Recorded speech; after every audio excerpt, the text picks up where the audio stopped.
പുതിയ ഹൃദയം, A new heart. പുതിയ ഹൃദയം എന്ന് പറയുമ്പം മനുഷ്യന് പഴയ ഹൃദയം കൊള്ളാത്തതുകൊണ്ടാണല്ലോ പുതിയ ഹൃദയം വേണം ദൈവം പറയുന്നത്.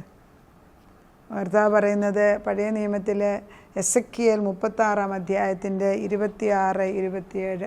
എസെക്കിയേൽ 36:26. നമ്മൾ കർത്താവിൻ്റെ പരിശുദ്ധാത്മാവ് നമ്മളെ പുതിയ ഹൃദയം തരാൻ വേണ്ടി നമ്മളോട് പഠിപ്പിക്കുകയാണ്. നമ്മൾ പുതിയ ഹൃദയം ഇല്ല, നമുക്കൊന്നും അതായത് പുതിയ വീഞ്ഞ് പഴയ തുരുത്തിയിൽ ഒഴിക്കത്തില്ല. കാരണം എന്താണെന്ന് ചോദിച്ചാൽ, പുതിയ വീഞ്ഞ് പഴയ തുരുത്തിയിൽ ഒഴിക്കുകയാണെങ്കിൽ പഴയ തുരുത്തി പൊട്ടിപ്പോകും. അതുകൊണ്ട് നമ്മളാകുന്ന ഈ ശരീരത്തിൽ ദൈവത്തിൻ്റെ ആത്മാവ് പ്രവർത്തിക്കണം എങ്കിൽ നമുക്കൊരു പുതിയ ഹൃദയം ദൈവം നട്ടു തരണം. അതുകൊണ്ട് ദൈവത്തോട് ചോദിക്കുകയാണ്, കർത്താവേ എൻ്റെ പഴയ സ്വഭാവത്തെ എടുത്തു കളയണം. പഴയ സ്വഭാവം എന്ന് പറയുമ്പം പലപ്പോഴും നമ്മൾ ഉദ്ദേശിക്കുന്ന മനുഷ്യൻ്റെ ജഡീക സ്വഭാവങ്ങളാണ്. ദൈവീക സ്വഭാവത്തിന് നേരെ വിപരീതമായിട്ട് നിൽക്കുന്നത് നമ്മളിലുള്ള ജഡീക സ്വഭാവമാണ്. അതായത് നമുക്ക് ദേഷ്യം വരുമ്പോൾ നമുക്ക് കഴിവുണ്ടെങ്കിൽ നമ്മൾ അവരെ വെട്ടിക്കൊല്ലും. പണ്ട് കാലങ്ങളിൽ അങ്ങനെ ആയിരുന്നല്ലോ. ഇന്ന് പോലീസും പട്ടാരക്കാരും ഒന്നുമില്ല, വലിയ വീട്ടുകാരാണ് അവിടുത്തെ പോലീസ്. അപ്പോൾ അവർ കാല് വെട്ടിക്കളയും, തല വെട്ടിക്കളയും, അതൊക്കെ ചെയ്തിരുന്നൊരു കാലമുണ്ടായിരുന്നു. കാരണം ദേഷ്യം വരുമ്പോൾ എന്തും ചെയ്യും. എന്നാൽ പുതിയ ഹൃദയമുള്ളവൻ ഒരിക്കലും അത് ചെയ്യാനൊക്കത്തില്ല. അതായത് ഒരു കുറ്റം ചെയ്താൽ അവനെ ശിക്ഷിക്കണമെന്ന് ദൈവം പറയുന്നുണ്ട്, വേണ്ടാന്ന് പറയുന്നത്. പക്ഷേ പ്രൊപ്പോർഷണലായിട്ട് ചെയ്യണം. അത് ചെയ്ത തെറ്റിന് അനുകൂലമായിട്ട്, അല്ലാതെ ഒരു ചെറിയ അപ്പം എടുത്തതിന് ഒരു മനുഷ്യനെ വയനാട്ടിലെങ്ങാണ്ട് വെച്ച് ഒരു മനുഷ്യനെ ആളുകളെല്ലാം കൂടെ അടിച്ചു കൊന്നില്ലേ? എന്താണ്? അയാൾ ക്ഷമിക്കാനുള്ള ഹൃദയം നമുക്ക് വേണം. ഒരാൾ കൊന്നേച്ചാണ് മറ്റുള്ളവരെ പിടിച്ചിരിക്കുന്നത്, അത് വ്യത്യാസം. പക്ഷെ നമ്മൾ ചെറുതും വലുതും നോക്കിക്കണ്ട് അതിന് പ്രൊപ്പോർഷനായിട്ട് ഏത് തരത്തിലുള്ള ശിക്ഷയാണ് കൊടുക്കണമെന്ന് നമുക്ക് ബുദ്ധി വരണം. ഒരാളെ ഉപദ്രവിച്ച് കൊല്ലാൻ ദൈവം ഒരിക്കലും ആഗ്രഹിക്കുന്നില്ല. പിന്നെ മനുഷ്യൻ നിഷ്ഠൂരനാകുമ്പം കർത്താവ് തന്നെ പോയച്ചു വരട്ടെ എന്ന് വിചാരിക്കും. പക്ഷെ ദൈവം സ്നേഹിക്കുന്ന ദൈവമാണ്. ഒരു പുതിയ ഹൃദയം തരാമെന്ന് ജെറമ്യാ 36:26-27 ഞാൻ നിങ്ങൾക്ക് പുതിയൊരു ഹൃദയം തരും, പുതിയൊരു ആത്മാവിനെ ഞാൻ നിങ്ങളുടെ ഉള്ളിൽ ആക്കും. പഴയത് കൊള്ളാമായിരുന്നെങ്കിൽ പിന്നെ പുതിയത് വെക്കണമെന്ന് പറയണ്ടല്ലോ. അപ്പോൾ പഴയത് കൊള്ളത്തില്ല.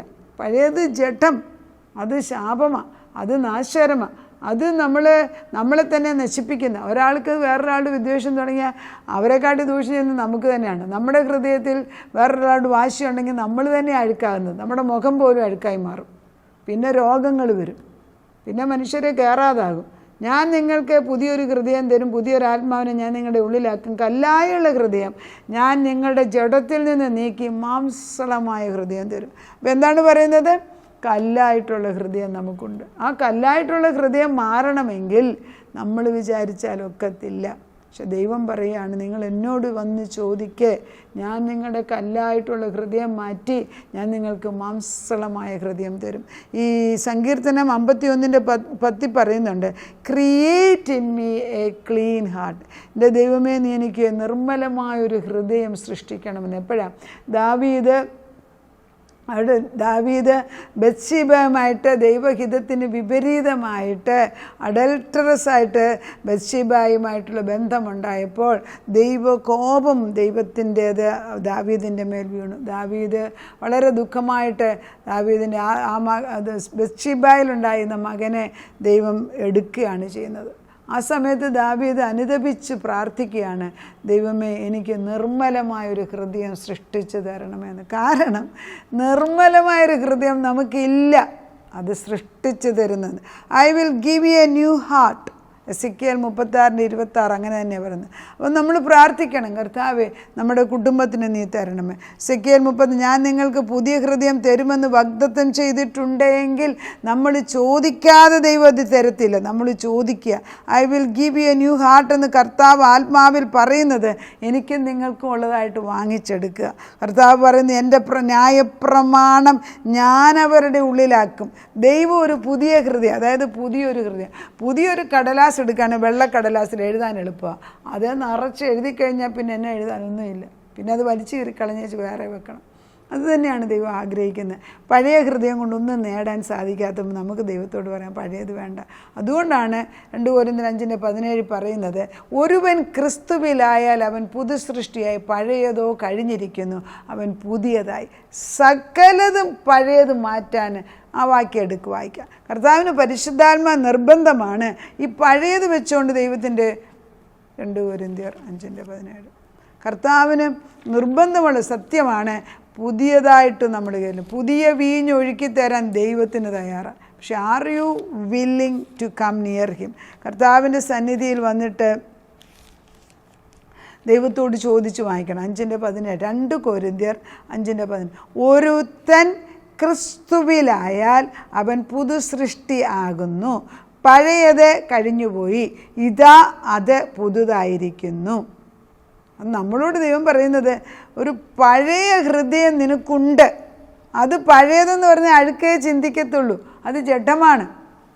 അഴുക്ക ചിന്തിക്കുക എന്ന് പറയുമ്പം നമ്മൾ എക്സാമ്പിൾ എടുക്കുകയാണെങ്കിൽ, നമുക്കിപ്പോൾ ഒരാൾ ഒരു പ്രസൻറ്റ് കൊണ്ട് തന്നിരിക്കട്ടെ, നല്ല വില പിടിക്കും. ഉടനെ നമ്മളത് വാങ്ങിക്കുന്നതിന് നമ്മുടെ ചിന്തയിൽ എന്തോന്ന്, ഇവൻ കൊണ്ട് തരുന്നുണ്ട്, ഇവൻ ഇനി എന്താണെന്നാണ് നമ്മളിൽ നിന്ന് തിരിച്ചു ആഗ്രഹിക്കുന്നത്. That is the natural tendency. ആത്മാവില്ലാത്തവരുടെ കാര്യമാണ്.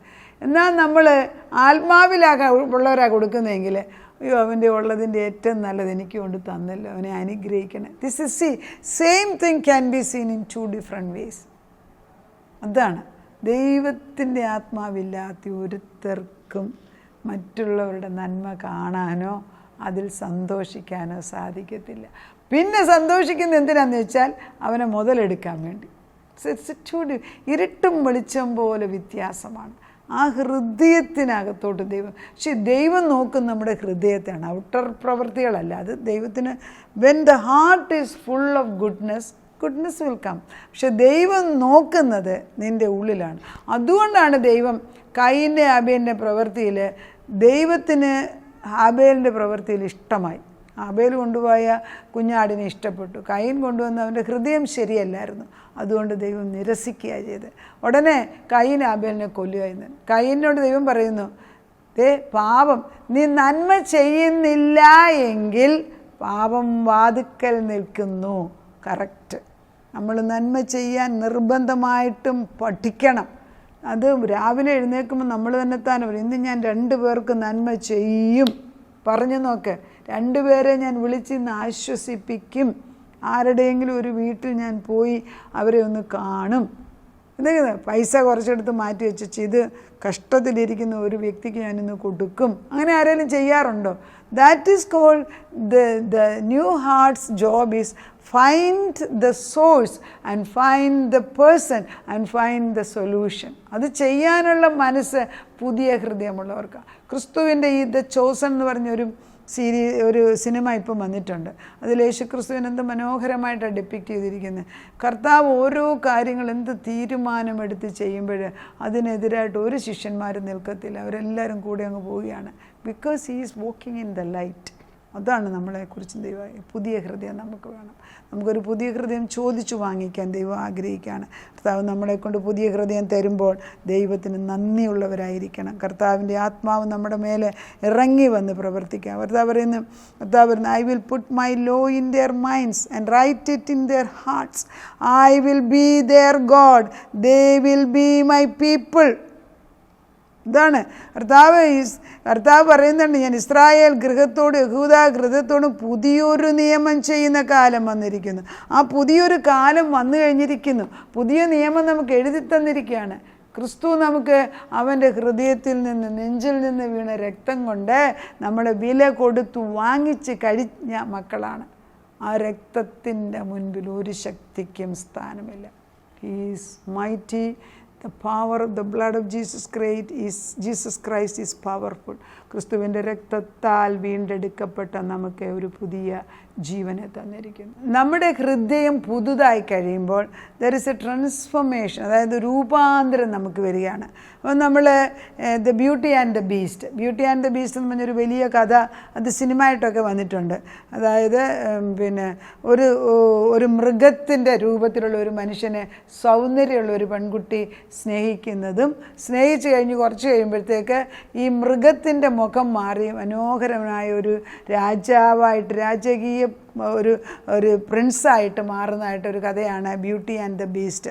മിക്ക പഴയ കഥകളെടുത്ത് നോവൽസ് നോക്കിയാലും അതിനകത്തെല്ലാം ഒരു ട്രാൻസ്ഫോർമേഷൻ, അതായത് പുറമേ വിരൂപമായിരിക്കുന്ന ഒരു വ്യക്തി ഒരു വിശ്വസ്തനായിട്ടുള്ള സ്നേഹിക്കുന്ന ഒരു വ്യക്തി കൂടെ വരുമ്പോൾ, അല്ലെങ്കിൽ സ്നേഹിത അല്ലെങ്കിൽ ഒരു പെൺകുട്ടി കൂട്ടായിട്ട് വരുമ്പോൾ ക്രമേണ അവരുടെ കഠിനമായ മുഖം മാറിയിട്ട് മനോഹരമായിട്ടുള്ള ഒരു മുഖമായി മാറും.